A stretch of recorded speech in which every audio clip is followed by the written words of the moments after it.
श्री कृष्ण, राधे राधे, श्री हरिदास। और यहाँ बैठी है हमारी प्यारी श्यामा, ये देखिए।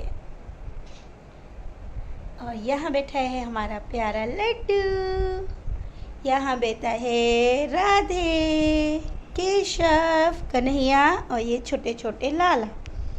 और अब हम बात करते हैं कल के आप सभी के प्रश्न। तो जितने प्रश्न मैं बता सकती हूँ उन सभी को मैं इस वीडियो में आप सबके साथ साझा कर रही हूँ, ठीक है जी। तो शुरू करते हैं हम पहले प्रश्न से। चलिए, पहला प्रश्न है कि आपकी कृपा से हमें बरसाना धाम, वृंदावन धाम के दर्शन हो गए हैं, और अब आपके दर्शन कैसे हो? देखिए, ये सब आप सबका प्यार है। सबसे पहली बात है, आपने राधा रानी के दर्शन किए, हमारे बांके बिहारी जी से आप मिल लिए, समझ लीजिए आप सभी से मिल चुके हैं, और यही कृपा सबसे बड़ी है। और रही अगर आप मुझसे मिलना चाहते हैं तो देखिए, ये भी कृपा प्रभु ही देंगे, और वो कैसे देंगे वो तो मैं भी नहीं जानती, क्योंकि सभी भक्त जो है वृंदावन या बरसाने में ही मुझसे, मतलब जब हम जाते हैं तो उनको हम अचानक से मिल जाते हैं, और बिना प्रभु की कृपा के हम स्वयं भी वृंदावन या बरसाने नहीं जा पाते हैं। लेकिन आप सबके इतने प्रेम को देखकर मैं बेहद खुश हूँ। तो खूब सारी ब्लेसिंग्स आप सबके लिए और खूब सारा प्रेम। हमें भक्ति के अलावा भी भौतिक चीज़ें हम प्रभु से मांगेंगे, क्या वो मिल जाएंगी? ज़रूर मिल जाएंगी। देखिए, हम जब प्रभु से कोई चीज़ मांगते हैं, हम दो तरीके से मांगते हैं। या तो हम उनसे पूर्ण रूप से भक्ति करते हैं, या भौतिक वस्तुएं। तो प्रभु माता पिता होने के नाते वो अपने बच्चे की हर ज़रूरत को ज़रूर पूरा करते हैं, लेकिन उसके साथ हमें भी मेहनत करने की ज़रूरत होती है, अच्छी तरह से, मतलब उस लक्ष्य पर जाने की और कड़ी मेहनत करने की ज़रूरत होती है। तो ज़रूर हमारी प्रार्थना स्वीकार होती है। और अब आते हैं हम तीसरे प्रश्न पे, और ये है अनीता सिंह जी का प्रश्न है। उनका पहला प्रश्न ये है कि दी, मैं जब भी अपने गोपाल को देखती हूँ तो कुछ देर बाद मेरी आंखों से आंसू आ जाते हैं, ऐसा क्यों? देखिए, जब भक्ति आपके हृदय के अंदर आना शुरू करती है तो हमारा जो हृदय है वो बहुत कोमल हो जाता है, और जब प्रभु कृपा करते हैं तो अश्रुओं का आना इसी बात का सूचक है कि हमारा मन कोमल हो चुका है। पहला, ठीक है। ये बहुत, मतलब छोटे छोटे शब्दों में ही मैं आपको ये जवाब दे रही हूँ, वरना तो ये बहुत गहराई के और बहुत लंबे लंबे आंसर्स होते हैं, ठीक है। दूसरा यह है कि मैं बचपन से ही पूजा करती चली आ रही हूँ, फिर भी मेरा संघर्ष कम नहीं होता। देखिए, हम पूजा पाठ या जो भी करते हैं, ठीक है, उससे हमारे संघर्षों का कोई लेना देना नहीं होता, ये याद रखिएगा। पूजा पाठ और भक्ति ये दोनों ही अलग चीज़ है, और हमारे जीवन का जो संघर्ष है वो हमारे पिछले किए हुए जन्मों में जो भी कर्म थे उसकी देन है, ठीक है। इस जन्म में अब हमने पूजा पाठ, हमको किसी भी कृपा, यानी हमारे किसी भी जन्म में किए हुए अच्छे कर्मों के द्वारा हमने इस जन्म में पूजा पाठ और भक्ति शुरू कर दी, लेकिन हमारे द्वारा ही किए गए पिछले जन्मों के बुरे कर्मों के कारण हम इस जीवन में भी संघर्ष को भोगेंगे। लेकिन इस जन्म में जो आप पूजा पाठ कर रहे हैं, हो सकता है कि ये संघर्ष आपके बहुत ज़्यादा रहे हों, लिमिट क्रॉस रहे हों, लेकिन भक्ति और पूजा करने के कारण ही आपके वो संघर्ष 101% कम रहे होंगे जो आप आज तक भुगत रही है। इसका मतलब है कि आपकी भक्ति के कारण जो संघर्ष लिमिट से भी ज़्यादा रहे होंगे ना, हो सकता है आपको ना पता हो, लेकिन वो आप आज तक भोगती आ रही है और आपने उनको सहा है, तभी तो आज आप लिख भी पा रहे हैं, राइट। तो ये हमें साहस देते हैं, पूजा पाठ और भक्ति हमें ये साहस देती है कि हम उन कठिनाइयों को पार करते चले जाएं, और आज तक देखिए आप पार करती चली आई हैं, है ना। अब हम आगे इसी प्रश्न को और रिपीट करते हैं। और अनीता जी का ही तीसरा प्रश्न है कि मेरी एक ही इच्छा थी कि मैं टीचर बनूं, लेकिन हर बार मेरा नंबर कुछ ना कुछ कम रह जाते हैं और मुझे ताने भी सुनने पड़ते हैं, मतलब ठीक है, ये सारी चीज़ें और पूजा पाठ के लिए भी। तो मैंने ये सब क्या है, ये सब संघर्ष ही है जिसको आपने उससे पहले के प्रश्न में लिखा था कि आपके जीवन का संघर्ष जो है वो वैसे के वैसा ही है और आप झेलती चली आ रही हैं। मैं मानती हूँ कि आपके आने वाले समय में, ठीक है, आपके संघर्ष दिन ब दिन, जैसे जितना संघर्ष आप झेल रही हैं ना, वो संघर्ष ये समझ लीजिए कि आपका कम होता जा रहा है, ये सिर्फ भक्ति और पूजा के कारण ही। और भक्त का जो जीवन होता है, एक पूर्ण रूप से जो भक्त होता है उसका जीवन थोड़ा अलग होता है, थोड़ा सा अलग होता है।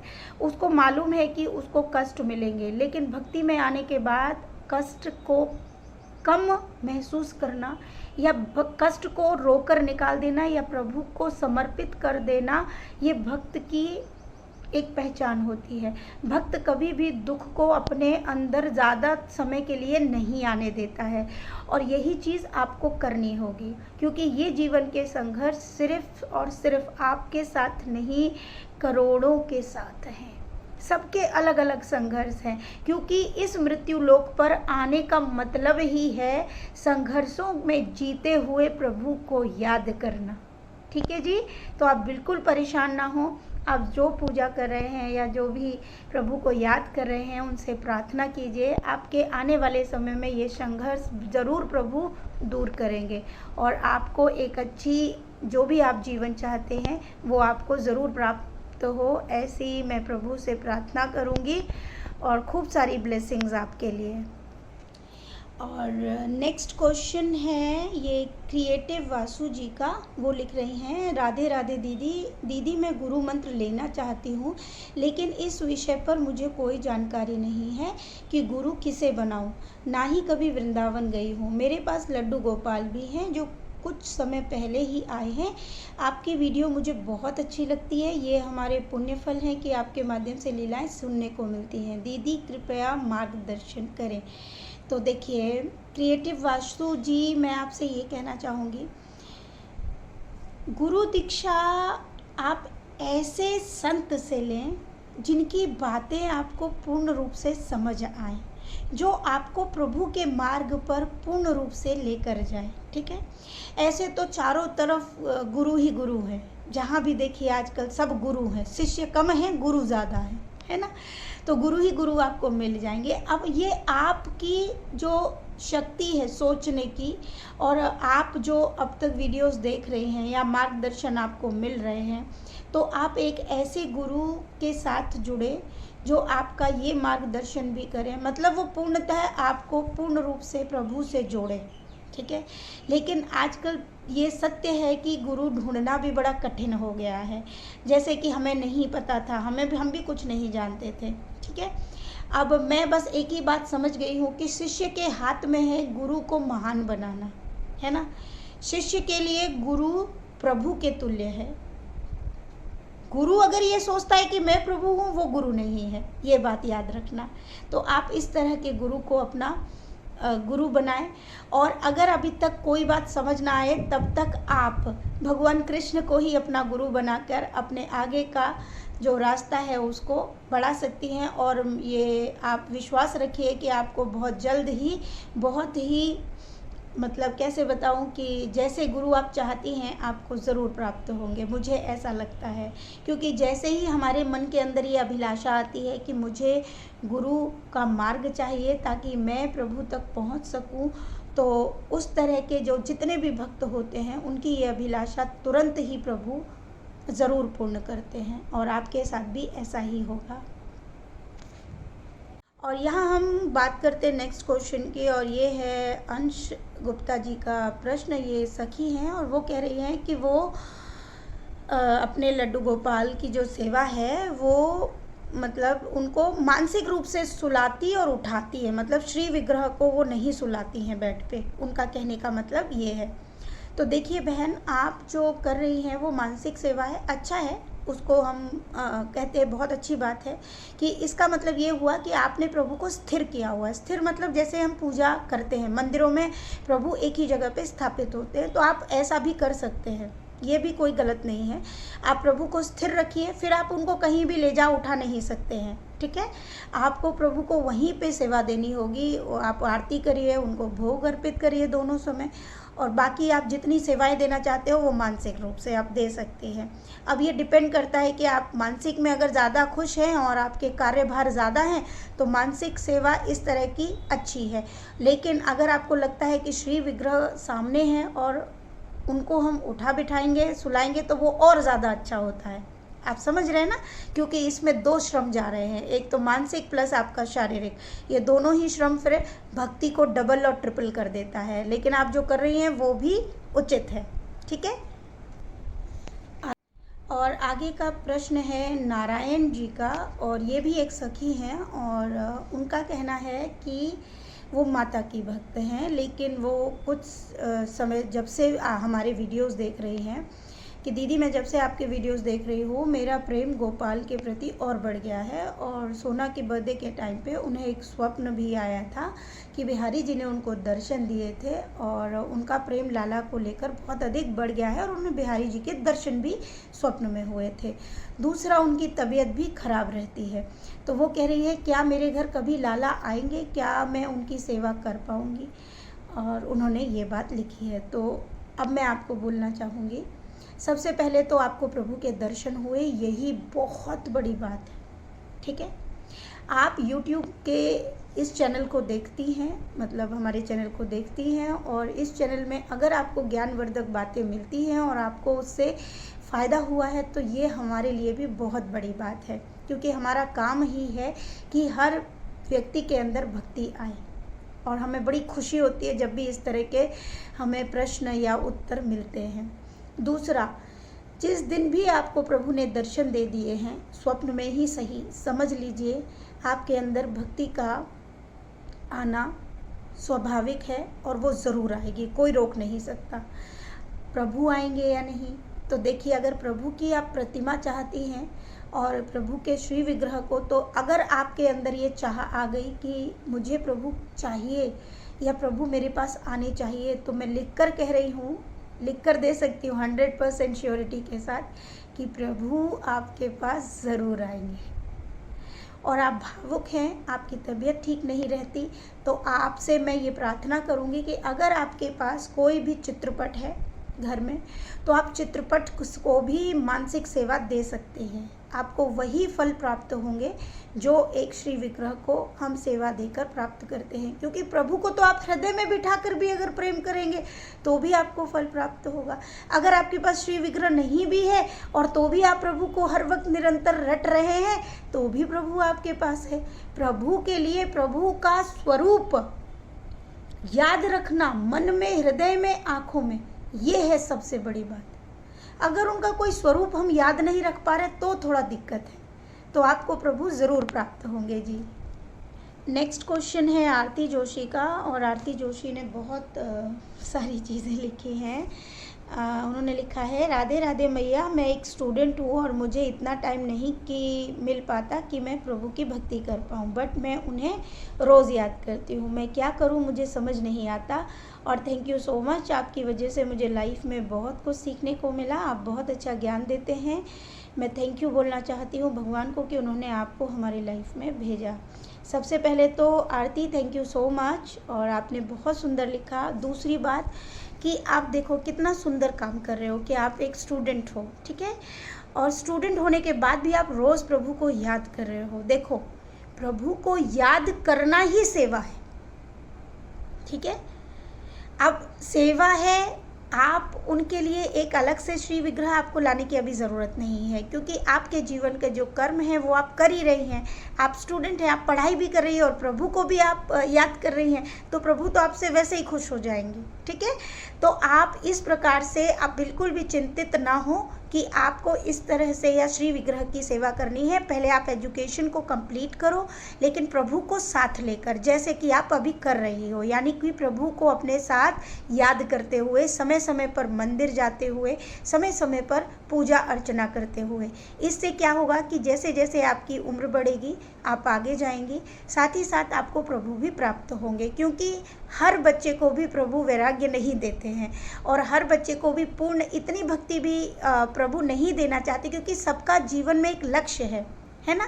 अगर मान लीजिए डॉक्टर्स का होना भी इस दुनिया में, इस भौतिक जीवन में ज़रूरी है, इंजीनियर्स का होना भी ज़रूरी है, लेकिन प्रभु जो कहते हैं बस हम उसी को फॉलो नहीं कर पाते हैं। प्रभु कहते हैं तुम सारे कार्य करो, हर कर्म करो, हर अच्छा कर्म करो जो देश को प्रगति पर ले जाता हो, दूसरों के कार्य मतलब हम काम में आते हों। लेकिन जब ये सारी चीज़ें अच्छे तरीके से सुचारू रूप से तब होती हैं जब हम प्रभु को हर वक्त हर कार्य में याद रखते हैं, राइट। तो बेटा अभी आप पढ़ाई करो, पढ़ाई के साथ प्रभु को खूब याद कर रही हो, ये बहुत अच्छी बात है। और आने वाले जीवन में तुम्हें समय मिलेगा, तुम श्री विग्रह सेवा भी ज़रूर कर पाओगी और वो सेवा आपको स्वयं प्रभु ही प्रदान करेंगे।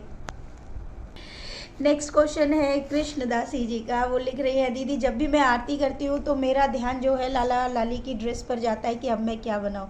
ये बहुत सुंदर बात है जो आप सोच रही है। देखिए मेरे साथ भी यही होता है कि जब भी मैं लाला लाली के सामने होती हूँ तो मेरा सारा दिमाग जो है किसी और चीज़ पर न जाकर उनके श्रृंगार पर जाता है कि अब मैं उनके लिए क्या बनाऊँ, क्या पहनाऊँ, अब मैं इनको कहाँ लेके जाऊँ, अब ये क्या करते हुए बहुत सुंदर लगेंगे। ये उन भक्तों के अंदर आता है जिन्हें अपने लाला लाली को बहुत सुंदर देखने का मन होता है, और सुंदर मन देखने का हो रहा है तो इसका मतलब है आपके अंदर प्रेम है। तो आप चिंतित ना हो, बहुत सुंदर आपके विचार हैं, बहुत सुंदर।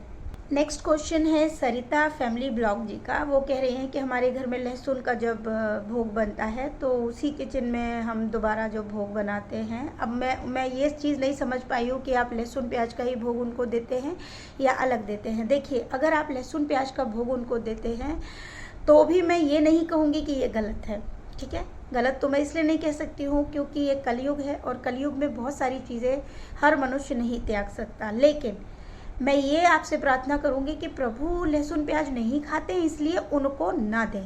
आप खा सकते हो, उसको भी मैं डिनाई नहीं करूँगी।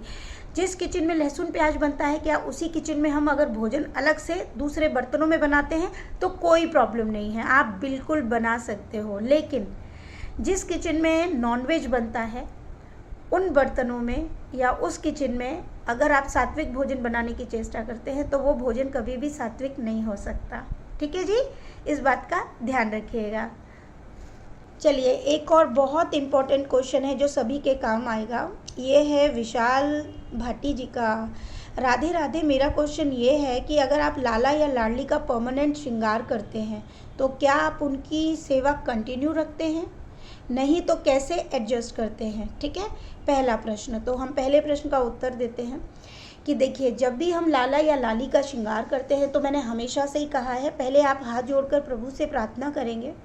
आप एक बार में एक ही लाला का या लाली का श्रृंगार करते हैं। जिनके पास कई विग्रह है, श्री विग्रह है, और पहले मैं उनकी बात करूंगी। जिनके पास एक ही लाला है तो आप भगवान से प्रार्थना करेंगे कि प्रभु हम आपका श्रृंगार करने जा रहे हैं, और एक श्रृंगार को सूखने में पूरा 1 दिन लग जाता है, सुबह से रात तक।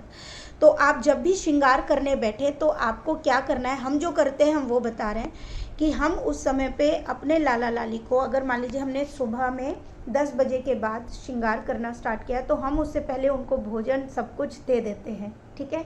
और हम प्रभु से ये प्रार्थना करते हैं कि प्रभु अब हम आपका श्रृंगार करेंगे तो आप प्लीज़ इस श्री विग्रह से आप थोड़ा सा अलग होकर कहीं पर भी बैठ जाइए, खेल लीजिए, कूद लीजिए, ठीक है। हम अपने भाव को इस प्रकार से प्रकट करते हैं प्रभु के सामने आग्रह करके, क्योंकि हम जब श्रृंगार करेंगे प्रभु तो आपको कष्ट होगा, और ये श्रृंगार करना भी बड़ा ज़रूरी है क्योंकि हम आपको श्रृंगार में लेकर आए हैं। उसके बाद आप श्रृंगार कर सकते हैं। अब आपको समय लगेगा शाम तक का, तो देखिए इस समय पर अब प्रभु तो आपके उस श्री विग्रह में नहीं है। अब शाम के समय पे, मतलब हमारा तो ज़्यादातर एक ही दिन में ऐसा श्रृंगार है कि जो एक ही दिन में हो जाता है, जो तो हमें ज़्यादा कभी प्रॉब्लम नहीं आई। और शाम का जो समय होता है तो एक समय जो है स्किप होता है भोजन का, तो उस समय पे भी आप यकीन नहीं मानेंगे हम क्या करते हैं कि हम जो भी दूध कटोरी या जो भी भोजन देते हैं तो हम प्रभु को याद करते हैं और कहते हैं कि प्रभु आप जहाँ भी बैठे हो आप ये भोजन ग्रहण कर लीजिए। हम श्री विग्रह के सामने उस समय पे भोजन नहीं रखते हैं, हम अपने बाकी लाला और लाली के सामने उस समय पे दूध और भोजन को रख देते हैं और प्रभु से भी प्रार्थना करते हैं और फिर गलती के लिए क्षमा मांगते हैं। तो आप भी इस प्रकार से कर सकते हैं, क्योंकि देखिए सारी सेवा भाव से निर्मित है और भाव पर ही चल रही है। तो अगर हमने श्री विग्रह की सेवा इस प्रकार से ली है तो हमको ऐसा ही करना पड़ेगा, क्योंकि हम कष्ट नहीं दे सकते उनको। और फिर उन्हीं का प्रश्न है कि आप श्रृंगार के बाद ऐसा क्या मतलब लगाते हो, एक मिनट क्या लिखा, श्रृंगार के बाद आप क्या अप्लाई करते हो जिससे कि वो उतरे ना। तो मैं आपसे ये बताना चाहूँगी कि हम श्रृंगार करने के बाद कोई भी पॉलिश, वैसे एक पॉलिश आती है और हमने अभी तक वो पॉलिश नहीं आया है, हमारे पास नहीं है, वो सिर्फ वृंदावन में ही यूज़ की जाती है, क्योंकि उस पॉलिश को लगाने के बाद जब श्रृंगार किया जाता है तो वो काफ़ी समय तक रुकता है। लेकिन हमारे यहाँ जो है हम 2 से 3 महीने में श्रृंगार जो है, क्योंकि स्वयं करते हैं तो आराम से हो जाता है और हमारा श्रृंगार जल्दी उतरता भी नहीं है। अब इसे मैं प्रभु की कृपा कहूँ या मुझे नहीं पता है, लेकिन हमारा श्रृंगार जो हम करते हैं वो काफ़ी लॉन्ग टाइम तक रहता है। आप देखते ही होंगे जैसे वीडियोस है, जल्दी श्रृंगार नहीं उतरता है, क्योंकि हम स्नान कराते वक्त भी बहुत ध्यान रखते हैं। हम आँखों पर बिल्कुल भी चंदन या किसी भी चीज़ का इस्तेमाल नहीं करते हैं, और जब भी हम किसी भी चीज़ से स्नान कराते हैं तो हम आँखों पर हाथ रखते हैं, क्योंकि आँखों का जो रंग है वो पीला पड़ जाता है। अगर आपने चंदन से भी, पीले चंदन जो अष्टगंध और कई तरीके के चंदन आ रहे हैं उनमें कलर्स मिक्स होते हैं, और अगर आप माथे पे लगा रहे हो, घिस रहे हो, तो आप देखोगे कि लोग डायरेक्टली पानी डालते हैं और प्रभु के पूरे शरीर से होते हुए जाता है, तो वो जो आंखें वाइट है वो पीली हो जाती हैं। तो हम जब भी स्नान कराते हैं तो आपने देखा होगा मेरे बहुत सारे वीडियोस में मैं हमेशा आँखों पर हाथ लगाती हूँ। तो ये हम हमेशा से करते हैं, चाहे हम उनमें दूध से नहलाएं या हनी से नहलाएं या कोई भी चीज़ से हम नहलाते हैं, हम ज़रूर हाथ जो है उनकी आँखों पर रखते हैं। चलिए अब हम आगे का प्रश्न लेते हैं। ये है रश्मिता पंडा का प्रश्न है। उन्होंने लिखा है, राधे राधे दी, मेरे सपने में प्रभु जगन्नाथ जी पूरी धाम से मेरे घर आए थे मेरे साथ, और उसके 2 दिन बाद हमारे घर गिफ्ट में लड्डू गोपाल जी आए थे, पर वो दिन अमावस का था, उससे कोई प्रॉब्लम तो नहीं होगी ना लाला के ऊपर। तो अब सुनिए, पहली बात तो प्रभु जिस दिन भी घर आते हैं वही दिन उच्च कोटि का हो जाता है। प्रभु के लिए कुछ भी स्पेशल नहीं होता, मनुष्यों के लिए है ये सारी चीज़ें, प्रभु के लिए हर दिन ही शुभ होता है। ठीक है, तो आप बिल्कुल भी परेशान ना हो, ऐसा कुछ भी नहीं है, सिर्फ पॉजिटिव सोच ही आप रखें। आगे का प्रश्न है अर्चना यादव जी का, और वो लिख रही हैं, राधे राधे दिव्या जी, आप अपने संप्रदाय के बारे में कुछ ज्ञान दीजिए और प्रभु के भक्तों के बारे में भी कुछ बताइए, जैसे मेरा भाई और सूरदास जी से रिलेटेड जो ज्ञान की बातें हैं, जो भक्त भक्ति का ज्ञान देते हैं, तो बहुत ज़्यादा ज्ञान भरी सीख मतलब लेना अच्छा होता है। उन्होंने ये लिखा है, राधे राधे श्री हरिदास। ओके अर्चना यादव जी, देखिए आपका जो प्रश्न है ये तो बहुत लंबा प्रश्न हो जाएगा, और इसका जवाब देने के लिए तो पूरा एक वीडियो चाहिए, क्योंकि 15-16 मिनट का वीडियो अपलोड होने में ही पूरा 1-2 घंटे ले लेता है मेरा फ़ोन।